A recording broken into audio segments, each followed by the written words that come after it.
Oi, meu nome é Júlia. Oi, meu nome é Gabriela e tá no ar mais um episódio do Pode Sonhar. O podcast encarregado de levar informação e conteúdo leve pra você aí de casa. E hoje o papo é sério, ou melhor, estratégico.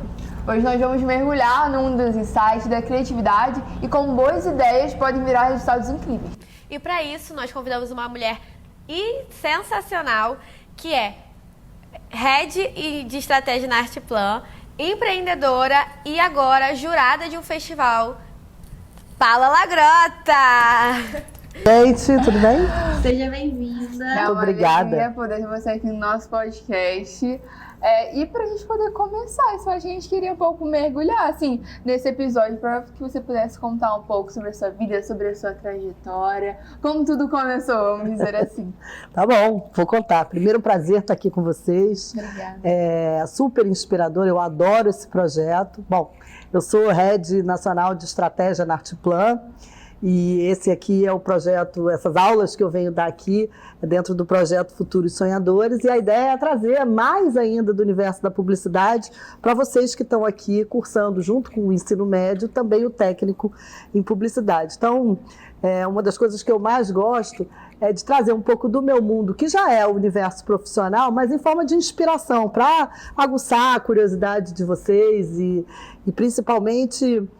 menos com a ideia de formar aqui profissionais já prontos, porque a rigor eu estou com 51 anos, tenho 30 anos de carreira e ainda não me sinto pronta para esse universo da comunicação, mas principalmente para atiçar essa curiosidade que eu acho que é o traço mais marcante da nossa carreira em comunicação e mais especificamente em publicidade. Bom, falando um pouco da minha trajetória, como eu acabei de dizer, tenho 30 anos em publicidade, eu comecei bem novinha, estava entrando na universidade, eu estudei comunicação com habilitação em publicidade e propaganda na Universidade Federal do Rio de Janeiro, a famosa ECO, foi muito legal, foi muito gostoso, porque embora lá eu não tenha tido assim, tanto contato com o mercado publicitário, né, o mundo acadêmico e esse universo assim, mais das ciências sociais, das ciências humanas, me deu muita base para ficar, para ao longo da minha carreira, aí sim, no mercado, na prática, né, com mão na massa, diante dos desafios, entender conceitos mágicos, como, por exemplo, o conceito dos insights, que é o que eu acabei dividindo aqui, compartilhando com os alunos de uma determinada turma, e agora o papo que a gente vai falar aqui nesse episódio do podcast. A gente pesquisando sobre você, né, mais a fundo, a gente descobriu que você lidera 3 capitais, e a gente queria saber como que é esse desafio para você de estar no mercado de trabalho a todo vapor, assim. Olha, eu sempre trabalhei com a área de planejamento, a área de estratégia. É uma área, inclusive, eu contei na minha primeira aula, que é uma área que já teve outros nomes, entendeu? Ela já teve nome de Consumer Insights, já teve nome de planejamento de comunicação, já teve nome de planejamento estratégico. Hoje, eu diria que está mais na moda chamar de área de estratégia, né? A gente os planejadores deixaram de ser tão focados em planejamento para serem mais focados em estratégia, que é uma visão mais ampla, o que inclui a pesquisa, a investigação, a observação, inclui também a transformação desses dados, né, em algum tipo de pensamento, numa orientação, que é o que a gente chama de insight, e também como é que esse insight se transforma numa estratégia, não só do ponto de vista da construção da mensagem, mas também dos canais de comunicação, onde a gente vai utilizar em parceria com a mídia, que é uma outra área, né? E isso que a gente chama de comms planning, ou planejamento das mensagens nos canais, uma visão de conexões no momento certo, considerando o contexto ali daquele canal, daquela pessoa, o contexto cultural e etc. E aí, você me perguntou se eu dirijo 3 operações. A rigor, acho que a grande diferença do que eu fiz a minha vida inteira e desde que eu me tornei Head Nacional é que os times de estratégia na Artplan, tanto no Rio, como em São Paulo, como em Brasília, são absolutamente independentes, porque eles são dirigidos, inclusive, por diretores de planejamento tão sêniores quanto eu, profissionais que estão ali no dia a dia. Então, o meu papel é trocar com esses times, é inspirar esses times, é participar, liderar alguns projetos específicos da Artplan, mas não necessariamente eu tenho que estar presente no dia a dia do Rio, São Paulo e Brasília. Então já é uma coisa que você já está dominando, assim, consegue levar com mais calma, né? Você falou que na sua faculdade você não teve tanto contato assim com o mercado de trabalho, e aqui é um privilégio que a gente tem de ter contato com o mercado de trabalho. Nós duas somos da NEOAB, né? Que você já conheceu, nossa agência, e realmente é muito isso. A gente tem um contato melhor para quando vocês vierem aplicar as aulas, a gente já ter uma noção do que está acontecendo. Não fica só no teórico, a gente consegue aplicar na prática. E uma coisa que também é muito legal é que hoje, estando aqui na Adolfo Bloch, a gente tem essa oportunidade de realmente olhar para o mercado e ver, caramba, é isso que está acontecendo, é isso que hoje eu entendo que é publicidade. Como a gente chega de paraquedas, falando, vou fazer um curso técnico de publicidade, acho que é legal, tirar umas fotinhas ali, e quando entra, vê um mercado completamente diferente, com vários nichos, com várias áreas. Então isso que eu acho que é o mais interessante, assim. Então, nas aulas, hoje, a gente, tendo essas 3 aulas com você, a gente pode perceber a estratégia, como ela funciona nos tipos de anúncio, que não é, muitas vezes não é só aquela coisa remota, monótona, sabe? Mas vai muito no emocional, a estratégia, ela não é só analítica. Então, a gente pode perceber esse mundo através da Adolfo Bloch, através do Futuro Sonhadores. Então, isso é muito interessante. Exatamente. A gente teve as aulas, né, as 3 aulas com você, só que quem está em casa talvez não saiba exatamente o que é insight. Então, se você puder falar, dar pelo menos um spoilerzinho assim do que é insight, por favor, fica à vontade. Claro, lógico. Um prazer falar sobre insight e assim, para confirmar para vocês, de fato, vocês são super preparados para esse diálogo de publicidade, né? Só uma curiosidade, essas aulas que eu dei, eu também sou professora na Miami Ed School, que é uma escola criativa, eu também já dei aula como professora convidada na PUC, e o assunto que eu usei, tanto na PUC e o assunto das aulas que eu dou na Miami, é o mesmo que eu dei aqui para vocês.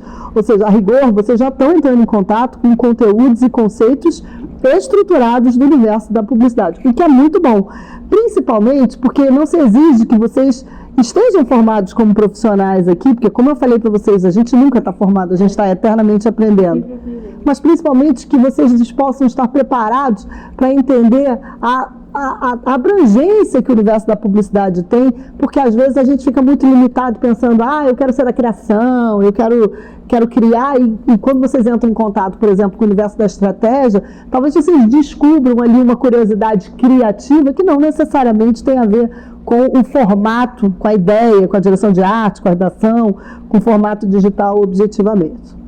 Então, quando eu escolhi, quando me deram o tema, quando o Yuri, né, que é um dos egressos aqui, dos orgulhosos egressos aqui da Adolfo Bloch, e que é do meu time, trabalha comigo, me disse, olha, você vai falar de insight, eu fiquei muito feliz, porque o insight, ele ao mesmo tempo é alguma coisa que vocês já passam a usar na vida de vocês, mas principalmente mostra que a nossa área, a área da qual eu sou e da qual o Yuri é também, que é a área de estratégia, é muito criativa. Sim. E a prova de que a gente está falando de criatividade é exatamente o tal do insight.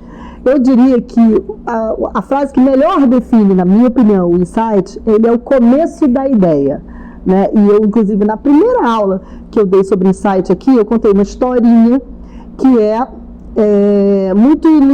ela ilustra, muito elucidativa, ela ilustra muito bem esse começo da ideia. Então, o insight é como se fosse assim, ele é aquele gatilho sobre o qual a gente vai dar um formato criativo para que uma ideia se comunique com as pessoas. E o exemplo que eu dei aqui na primeira aula foi uma campanha do final dos anos 60 nos Estados Unidos, que era o lançamento de um carro, o lançamento de um Volkswagen. A marca Volkswagen todo mundo conhece, é uma marca alemã. Naquele momento, 1959, eles tinham um modelo de carro que a gente conhece no Brasil como Fusca. Naquela época ele não tinha esse nome, né? Nos Estados Unidos ele ficou conhecido como Beetle, que quer dizer besouro, né?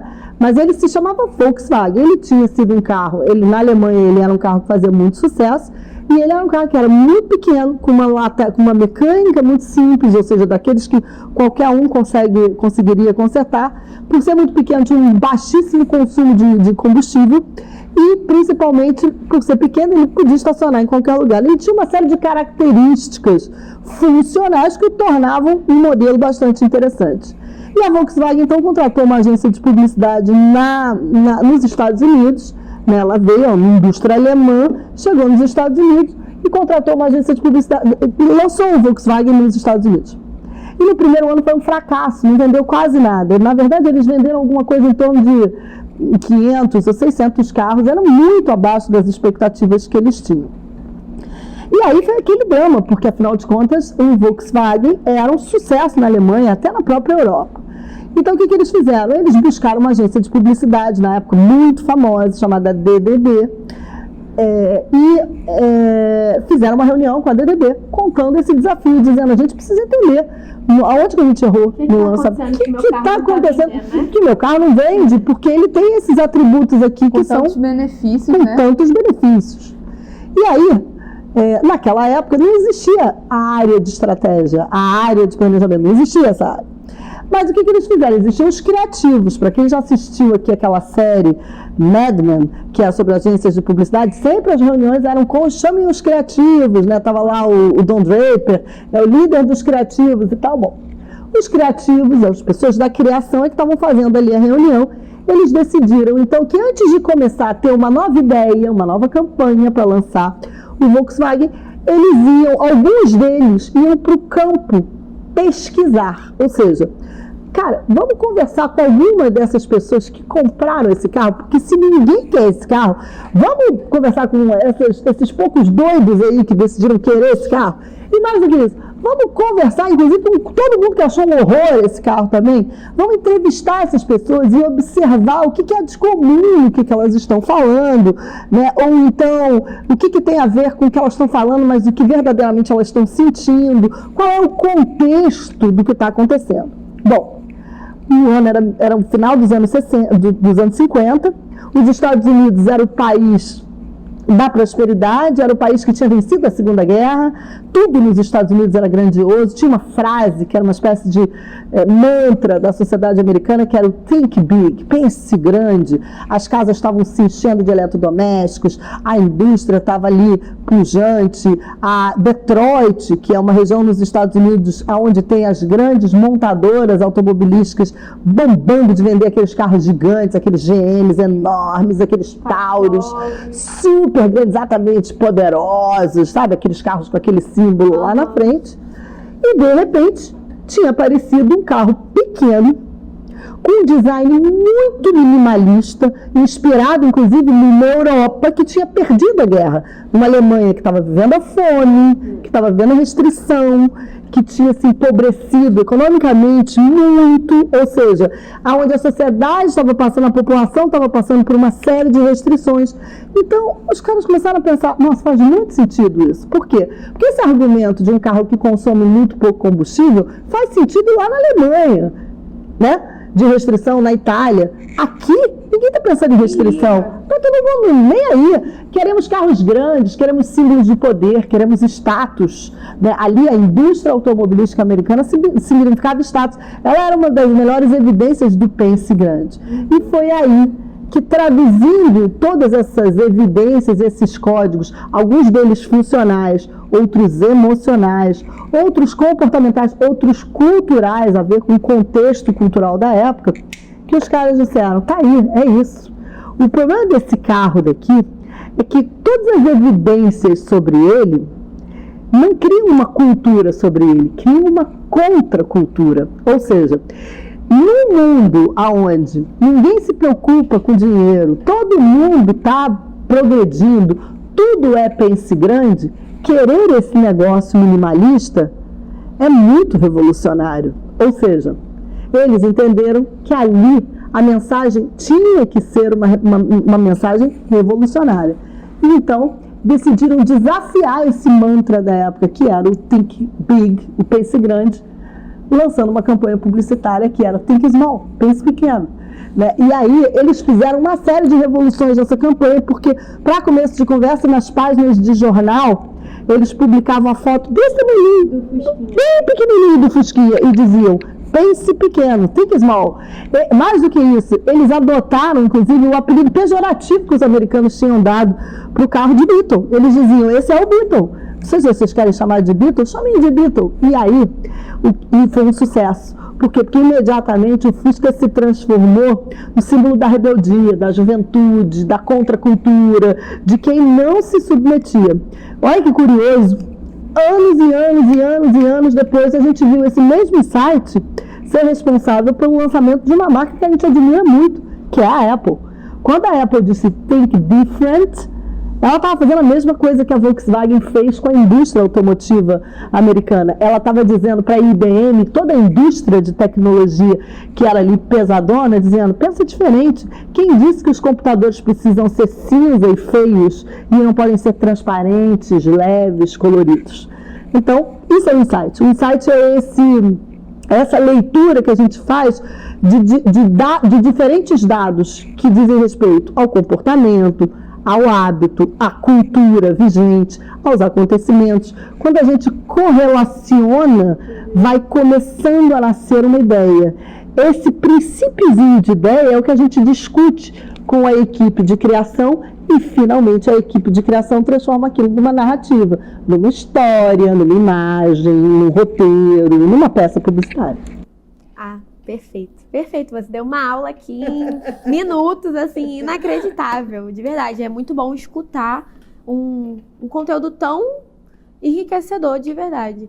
Você trouxe pra gente essa questão que os publicitários na época, lá, muito tempo atrás, foram pras ruas para procurar o que estava acontecendo. E foi até, eu acho que a nossa primeira aula foi com o Yuri. Eu tava lembrando disso. Sobre planejamento estratégico, que ele impulsionou na gente, que se chama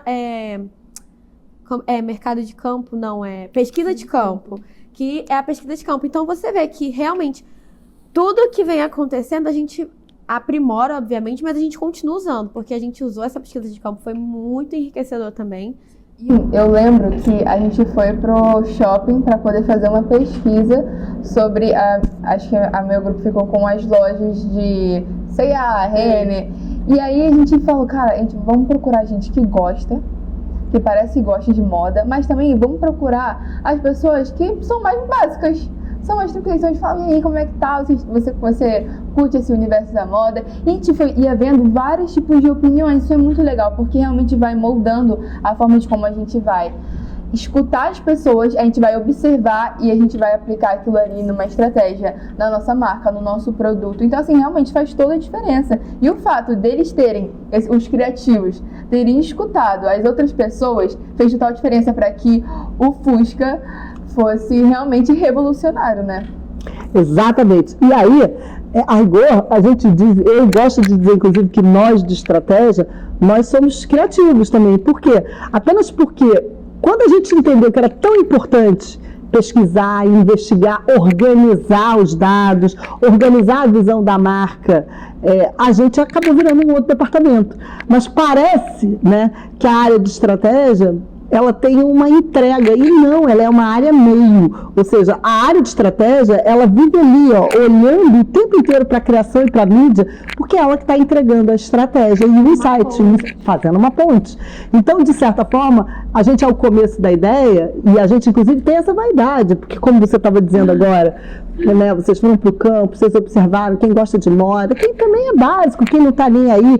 Quando você traz esses dados e transforma isso em insight, e quando o time a seguir, né, o time de criação transforma aquilo numa ideia, você olha aquilo e diz exatamente, você se sente parte daquilo. Por quê? Porque o começo daquela história é o seu insight.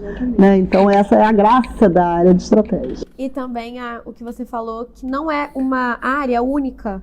Tem várias coisas. Quando a gente chega aqui, fica fixo na nossa cabeça que é aquilo e é aquilo. Então, por exemplo, se você entra no curso, se você se identificou com planejamento, pronto, planejamento é aquilo, você só vai pesquisar, só fazer isso. E essa aula que você trouxe pra gente serviu para abrir nossos olhos, porque não necessariamente a gente precisa tornar o nosso trabalho robotizado, né? Nosso trabalho vai muito além, até porque a gente está lidando com pessoas, e pessoas pensam de diversas maneiras, pensam com diversas culturas, como você mesmo disse. Então, é muito importante a gente tirar essa coisa que, não, você tem que fazer isso, isso e isso. Não, a gente faz de acordo com o que é pedido pra gente, obviamente, mas também com o que a gente está lidando, né? São muitas pessoas que a gente lida diariamente nesse mundo diverso pra caramba. Exatamente, e principalmente isso que você falou sobre ficar fixo numa atividade. Vocês que estão entrando, talvez muitos de vocês vão mesmo entrar, vão abraçar o mundo da publicidade. Hoje é cada vez mais difícil para a gente se fechar em departamentos, porque é isso que você disse. Quem finalmente é responsável pelo insight? Todos nós somos. Eu, da área de estratégia, talvez a minha função mais objetiva é investigar, fazer pesquisa, ler pesquisas, fazer o social listening. Hoje tem uma grande vantagem para a gente do campo de pesquisa, que a gente lê o que está se conversando nas redes sociais. Você lê a humanidade, porque ela conversa nas redes. Exatamente. E se você usa ferramentas para poder, por exemplo, né, a olho nu, eu não consigo ler tantas coisas, mas quando eu coloco lá uma ferramenta para capturar para mim 2 milhões de menções de um determinado assunto e agrupar essas menções, eu rapidamente tenho uma leitura cultural, eu rapidamente entendo, por exemplo, vou dar um insight para vocês, que o brasileiro trata comida numa relação afetiva. Nossa, Paula, que interessante, como é isso? Eu explico. As palavras que a gente usa para descrever alguma coisa que é muito gostosa são sempre análogas a algum sentimento. Por exemplo, se você pega um francês que é muito interessado em comida, em gastronomia, em cozinha, em preparo, e disser para ele assim, descreva o prato que você mais gosta, ele vai descrever para você com riqueza de detalhes, por exemplo, o preparo daquele prato. Ele vai dizer a textura, ele vai dizer que a textura daquela carne, ela vem de um cozimento assim, assim, assado, que aquele molho, ele é glaciado. Glaciado é uma característica, né, que ele é, ou então que ele é flambado, não sei o quê, com tanta duração. Ou seja, o francês, como a relação dele com a comida e com a gastronomia tem a ver com o preparo, eles são os grandes cozinheiros do mundo, né? Então, a relação, ela se dá muito nesse lugar da descrição. E o brasileiro? O brasileiro é um carinhoso, o brasileiro é um afetuoso. Como é que a gente descreve alguma coisa muito gostosa? Aquela comida maravilhosa que parece abraço de vó. Abraço de vó! Pensando exatamente. Né? Ou então, assim, aquela comidinha com gosto de casa, né? Ou então, assim, aquela mordida que me leva nas estrelas. A gente é muito afetivo. Ou seja, é o mesmo prato que o francês descreve com riqueza de detalhes no preparo, o brasileiro descreve com riqueza de detalhes na emoção, que é capaz de provocar no sentimento. Exato. E é quase metafísico mesmo, porque quando a gente fala abraço de vó ou dá um quentinho, comida que dá quentinho, parece que você está sentindo a comida quentinha na barriga. Exatamente, né? É muito engraçado. Por exemplo, né, os médicos, os nutricionistas ficam desesperados, porque quando vem o inverno, a gente diz comida mais quentinha. Sabe o que é comida mais quentinha? Mais gordurosa. Porque é uma comida mais amanteigada, uma comida que parece que ela acolhe mais a gente.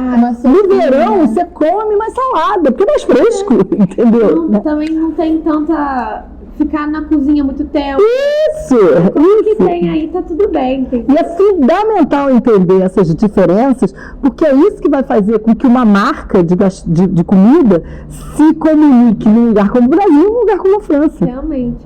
É uma coisa que a gente não para pensar, mas tem toda uma história por trás, né? Tem todo um significado.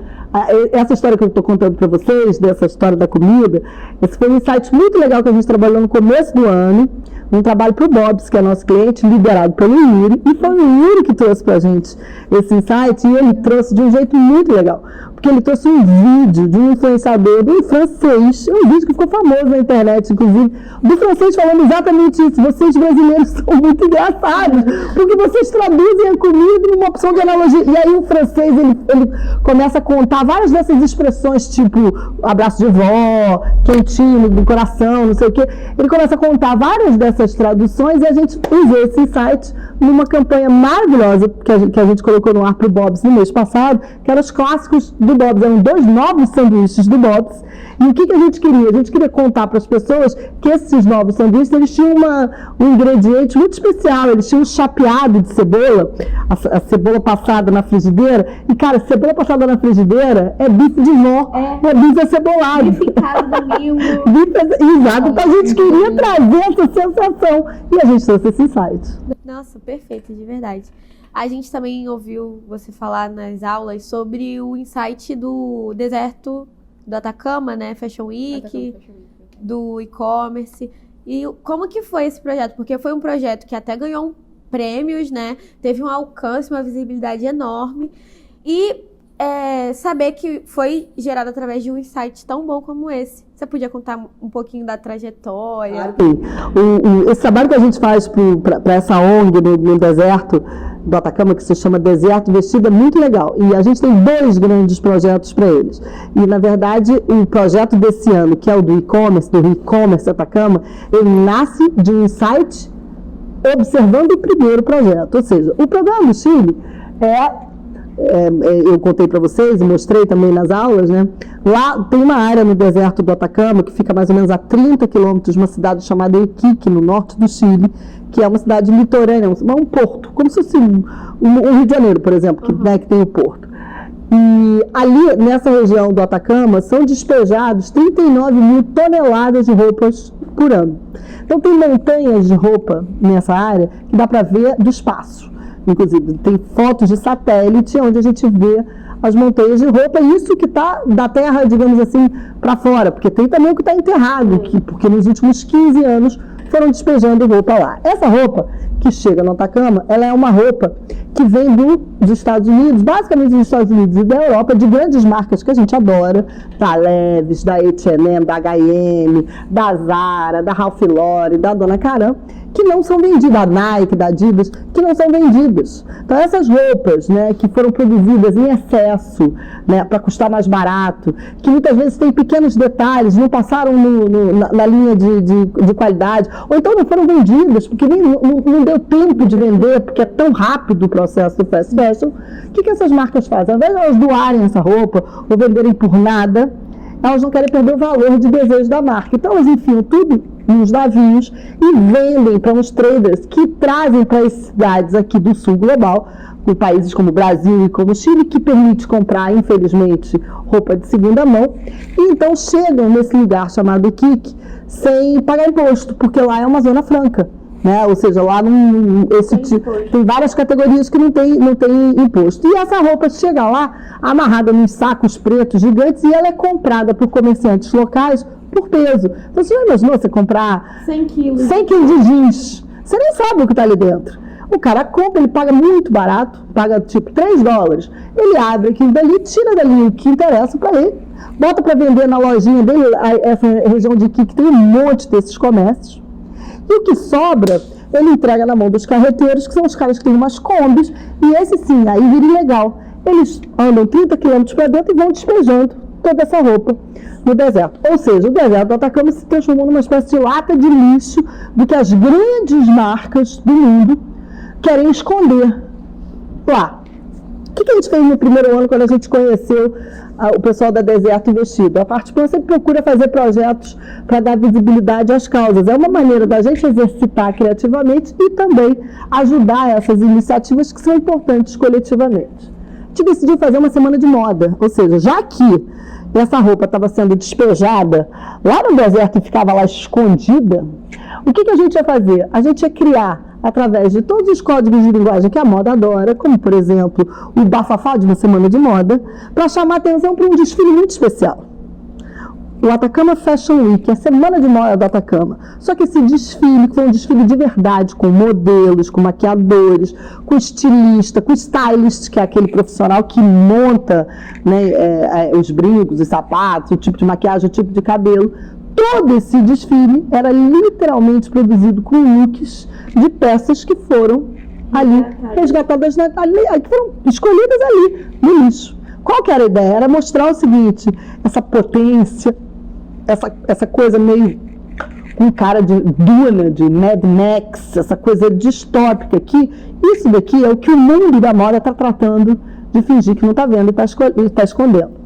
Foi um sucesso fazer isso. O time da Partiplan viajou para lá, nossos diretores de arte, diretor de fotografia, estilistas, né, o nosso time de designers, né, produtores, foram para o Atacama, e aí é uma coisa que chama a atenção de todo mundo. E todo mundo que ia para lá enchia a mala de peças de roupa. E uma das coisas que mais impressionava é que você pegava peças, às vezes novas, com a etiqueta da marca. Tipo, calça jeans da Levi's, com a etiqueta da Levi's.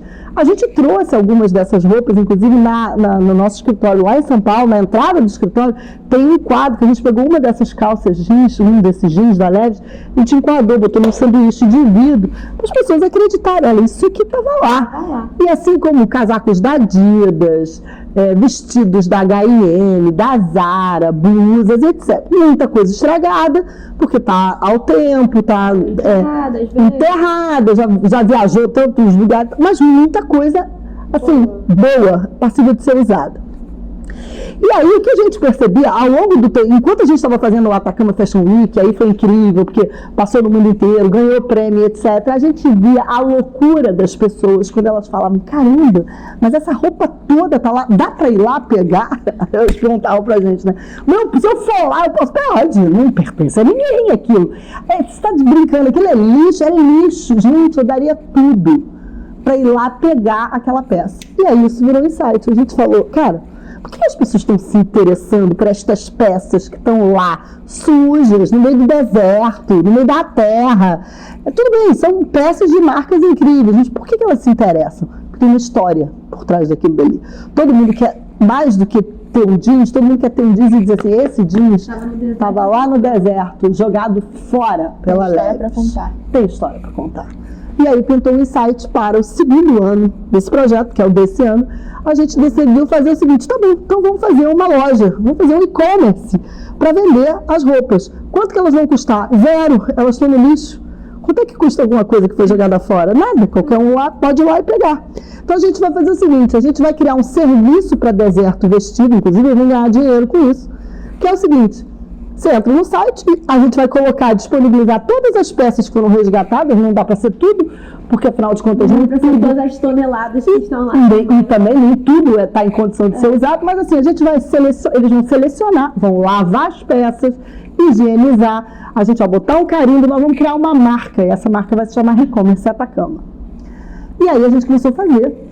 E fomos lá, eles foram lá, escolheram saia, blusa, casaco, calça jeans, mini saia, vestido, de tudo que vocês podem imaginar, de todos os tamanhos, de todas as marcas, lavar, fotografar, as peças são fotografadas, inclusive assim, em cima da areia mesmo, e a gente criou um site, a gente lançou como se fosse uma marca de moda, chamada E-commerce Atacama, linda, com logomarca, com site, com filme, com tudo. E as pessoas entravam... Com a experiência também, a caixa. Com a caixa, com tudo. As pessoas entravam e falavam assim, eu quero esse casaco, quanto é que custa? Custa 0. Você só tem que pagar uma taxa que é o frete. Não é barato o frete, porque imagina, significa que a Deserto Vestido ela tem uma taxa para lavar a roupa, colocar numa caixa e no correio e mandar para qualquer lugar no mundo.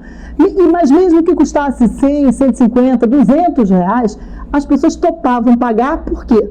Porque elas queriam ter aquela história na mão delas.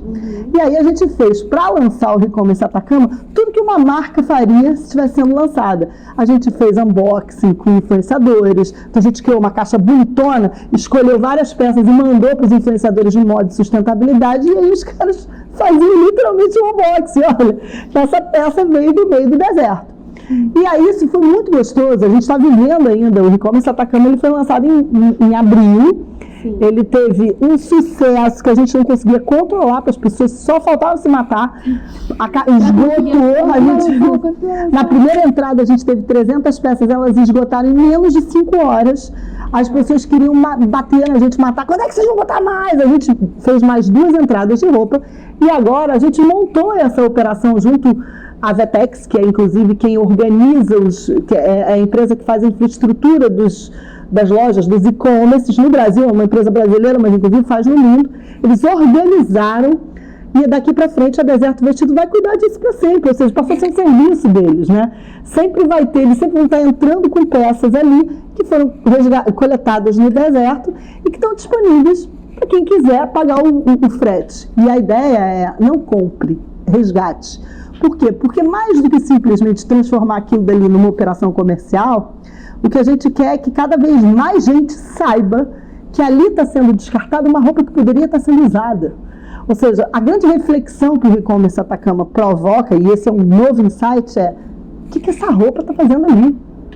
Porque ela poderia estar sendo usada por alguém, né? É isso que eu ia falar, porque o objetivo não é acabar com as toneladas que estão lá, porque é impossível também, né? É realmente chamar a atenção para uma catástrofe que está a céu aberto, que dá para ver do espaço, e esse trabalho é incrível. Gente, incrível mesmo. Se vocês tiverem oportunidade, acompanha. Aonde que eles podem achar? No www.recommerceatacama.com. Tá lá. É incrível. Ou nas redes da Artplan também tá. Nas redes da Artplan.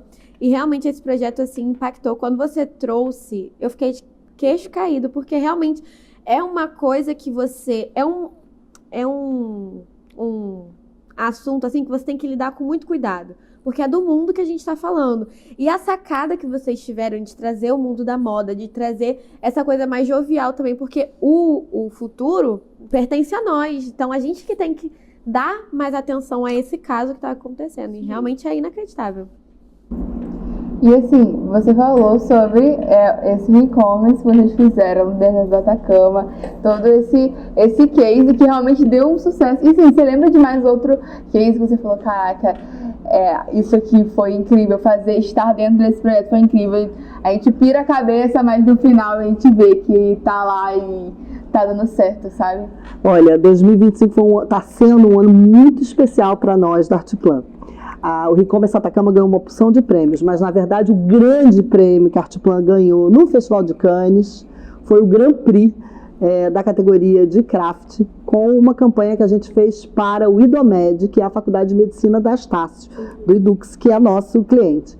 E esse é um projeto que a gente tem um imenso orgulho, primeiro pela característica do projeto, pela coragem dos nossos clientes, que são nossos parceiros, por terem colocado de pé esse projeto, e depois porque essa foi a primeira vez na história da Artplan que a gente foi lá, fez um leão de ouro, e como se não bastasse fazer um leão de ouro com esta campanha, a gente foi o Grand Prix da categoria. Então foi assim um negócio assim, que a gente ainda está comemorando isso, viu? Já tem 2 meses, mas ainda tem festa toda semana. E esse projeto se chama Nigros Corpus, ele é um livro. Na verdade, ele é para divulgar um projeto do IDOMED que se chama Medidiversidade. Todo mundo sabe, Medidiversidade é um projeto que lida com um aspecto do viés na medicina, no que diz respeito à formação de novos médicos. O que é o viés na medicina? O viés na medicina é tudo que tem a ver com racismo estrutural, institucional, no atendimento médico. A gente, no Brasil, a gente vive essa mazela, a gente tem dados que são absolutamente inaceitáveis, né? E aí, quando eu estou falando de dados inaceitáveis, aspectos assim muito brutos, como, por exemplo, o tempo de duração de uma consulta para um paciente negro é menor do que num paciente branco. Ou então, o nível de envolvimento de um profissional médico que às vezes não encosta no seu paciente, ou a quantidade de anestésico que é utilizada, por exemplo, em partos de mulheres negras, e isso tudo ele é consequência de um processo, de um país onde, apesar da maioria da população ser negra e parda, porque é mais de 50%, não necessariamente ela está representada corretamente nos segmentos da sociedade, entre eles, entre os médicos. Então não tem jeito. Ou seja, a gente não é sobre preconceito puro, não é sobre boa ou má intenção, é sobre falta de representatividade. Enquanto não houver médicos negros formados, enquanto não houver profissionais de saúde liderando a medicina e, portanto, estando presente na relação com seus pares, a gente não vai deixar de ter o viés. E aí, o IDOMED abraçou essa frente, essa iniciativa. Como é que faz para formar novos médicos negros se uma faculdade privada de medicina custa uma fortuna? Só tem um jeito: aumentar o número de bolsas, aumentar principalmente o número de programas que auxiliem enquanto o aluno está estudando medicina. Gente, medicina são 6 anos. E muitas horas, ou seja, quase não dá para trabalhar e estudar ao mesmo tempo. Às vezes o cara ganhou uma bolsa. Como é que ele sobrevive 6 anos? Precisa trabalhar. né? Então, esse programa que eles criaram tem o objetivo de ampliar a presença de profissionais na universidade dando aula. Então, eles estabeleceram uma série de metas para contratar mais professores e professoras negros. Eles estabeleceram uma meta para ter mais bolsistas, mais alunos nos cursos, nas turmas fechadas dentro do IDOMED. Outra coisa, questão fundamental, os livros de medicina são livros com ilustração branca, não falam de características físicas das pessoas pretas e pardas. Então, por exemplo, os manequins que se usa para estudar anatomia, são brancos. Não se considera nem a anatomia, nem a fisiologia das pessoas. É algo que a gente não vê só na faculdade, mas no nosso ensino fundamental. Você foi falando sobre os livros. Você está pensando nos livros que não tem. Nos livros do fundamental, eu não vi. Você nunca viu uma ilustração na sua vida. Vamos ver de onde vêm os bebês. É tudo branco. Então, por exemplo, comprar manequins pretos para a formação, rever todo o currículo.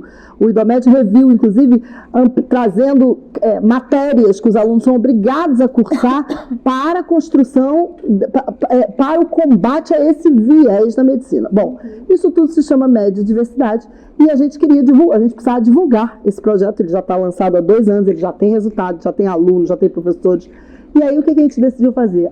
Vocês conhecem aquele livro, famoso livro de medicina, todo aluno de medicina tem aquele livro que tem aquelas imagens de anatomia, são aquelas ilustrações. A gente fez um livro inteiro, belíssimo, com todas aquelas ilustrações, só que com corpos, pessoas negras. E a gente transformou todos esses dados de viés e preconceito na medicina em nomes de doenças. Então é como se fosse um livro, um anuário, um guia de doenças, só que quando você vai ver as doenças, todas elas têm nomes inspirados no latim ou no grego, como é a nomenclatura, a classificação das doenças, do mundo, do universo da medicina, só que todas elas são doenças de preconceito. Então, por exemplo, albos, visão, não sei o quê, que é como visão restrita, baseada no branco. Quando você vai ver, não é um problema de visão, é um viés na medicina. E aí todo o texto que vai explicando esses vieses são horas e horas e horas de gravação de depoimentos de pessoas que foram vítimas de viés e de preconceito na medicina. É um trabalho que a gente morre de orgulho. Primeiro porque ele foi muito transformador. Ele foi liderado por pessoas pretas na Artiplan, com a participação ativa do Comitê de Diversidade, que vocês conhecem, da Débora, que nos liderou. O diretor de criação desse projeto, o EMECA, é um homem preto, e a mãe dele estava doente e estava sofrendo naquele momento um episódio muito grave de racismo na medicina. Então foi pessoalmente muito envolvente para ele. E assim, muito emocionante, muito emocionante. As pessoas vivem na pele, né? Exatamente. Porque Então, o máximo que a gente consiga se importar, se chocar, só quem sabe é quem vive. Sabe. Esse é o cuidado que a gente teve. Ou seja, se você me perguntar, Paula, você estava lá liderando? É claro que não. Porque por mais que eu pratique o máximo da minha empatia, ali é o espaço para dar para esse que está vivendo na prática e que vai trazer anos e anos, séculos e séculos desse processo que é tão dolorido e que ele não tem recorte social. A gente sabe que, claro, né, quanto mais pobre, mais grave, mas eu estou te falando de um diretor de criação dos maiores salários da propaganda brasileira, que estava com a mãe doente, sofrendo de câncer, e ele estava dando entrada num dos maiores hospitais de São Paulo, privado, e sendo perguntado o tempo inteiro, mas você tem plano? Aqui é privado, tá? O público é lá, do outro lado da rua. Então isso é muito grave, gente. Então foi muito forte pra gente. E aí a gente chegou muito confiante, esse livro ficou pronto, ele tem páginas especiais, ele é lindo, ele foi distribuído, ele foi produzido, a gente levou, né, com a ajuda do IDOMED, na verdade o Instituto Edux, que é o instituto do grupo Edux, e mais o IDOMED, que é a Faculdade de Medicina, articularam para que esse livro fosse entregue para o ministro da Saúde, para o secretário de Saúde no Rio de Janeiro, para o prefeito, e todos eles, inclusive, gravaram vídeos, né, falando sobre essa importância desse livro, porque ele agora está sendo produzido em maior escala e distribuído para outras universidades como uma literatura de formação. Então a gente tem muito orgulho desse projeto. Realmente é um projeto de extremo sucesso, lindo, lindo, lindo. Eu lembro que na época que vocês ganharam, muita gente postou sobre. E os textos, um mais emocionante que o outro, contando o relato de estar vivendo isso de tão perto.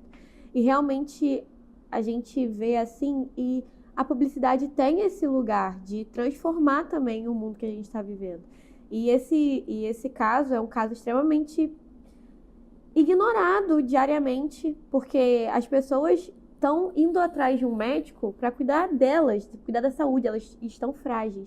Então, se não tem alguém para gritar por elas, elas não teriam força para isso. Então, realmente é um trabalho incrível, incrível, incrível, de verdade. Obrigada. Eu acho que a gente já conseguiu alongar bastante nossa conversa, né? E, assim, para finalizar, a gente queria saber, para as pessoas que estão lá também, para a gente, se a gente quiser ingressar, qual dica você daria para um jovem que está começando agora? Pensar nessa carreira de estratégia, de planejamento.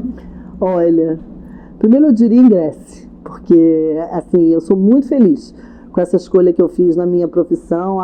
O mundo da comunicação e da publicidade, muitas vezes a gente ouve, mas é supérfluo, é raso. Não é não, porque o consumo, que é a base do que a gente lida, ele media muitas das nossas relações, ele endereça muitas das nossas ansiedades, das nossas alegrias, o consumo funciona muitas vezes como recompensa, funciona como status, funciona como experiência positiva, afetiva.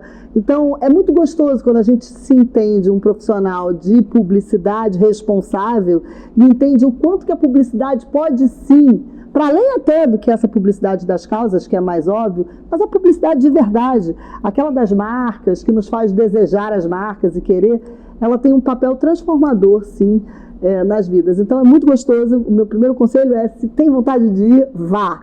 Segundo, não fique restrito a... Claro, eu vou sempre defender a frente da estratégia, porque essa é a que me apaixona. Mas hoje o universo da publicidade, ele é tão abrangente. Hoje há tantas possibilidades com as novas tecnologias. Não é verdade que as tecnologias estão nos substituindo, ao contrário, elas estão cada vez mais nos instigando a estabelecer diálogos criativos com ferramentas, com recursos, com interfaces, para que cada vez mais a gente seja curioso sobre aquilo que é profundamente humano e que é capaz de promover conexões emocionais, que é capaz de promover memorabilidade, que é capaz de se transformar num registro de imagem, de voz, né, digital ou audiovisual memorável sobre as marcas. Então, minha dica é abracem e, sobretudo, abracem com paixão e com muita curiosidade. Perfeito. Muito obrigada. Muito obrigada por você estar aqui, cedendo o seu tempo e seu conhecimento pra gente. Foi um prazer tremendo te receber aqui. E assim, não foi só um prazer tremendo de receber no podcast, mas também nas aulas que você deu aqui, eu tenho certeza que não só a gente que dá aqui no podcast, o pessoal que está nos bastidores, mas também a nossa turma pôde perceber que a estratégia, ela é muito mais do que você só mexer em algumas planilhas, você passar para a mídia, mas é sobre emoção, é sobre o emocional, aquilo que realmente toca, a gente toca o público, sabe? Então, muito obrigada, Paula, por essa aula de insight, essa aula de estratégia. Muito obrigada mesmo. Muito obrigada a você também que escutou a gente até aqui. Se liga que depois do episódio da Paula, a gente vai continuar lançando os episódios mensais. Exatamente. E ó, fiquem ligados nas nossas redes sociais, @podesonhar com 2 A's no final. Qual é a sua rede social também? O meu é @paulalagrota com 2 T's. Isso aí. Muito obrigada, gente. Até o próximo episódio. Valeu, gente.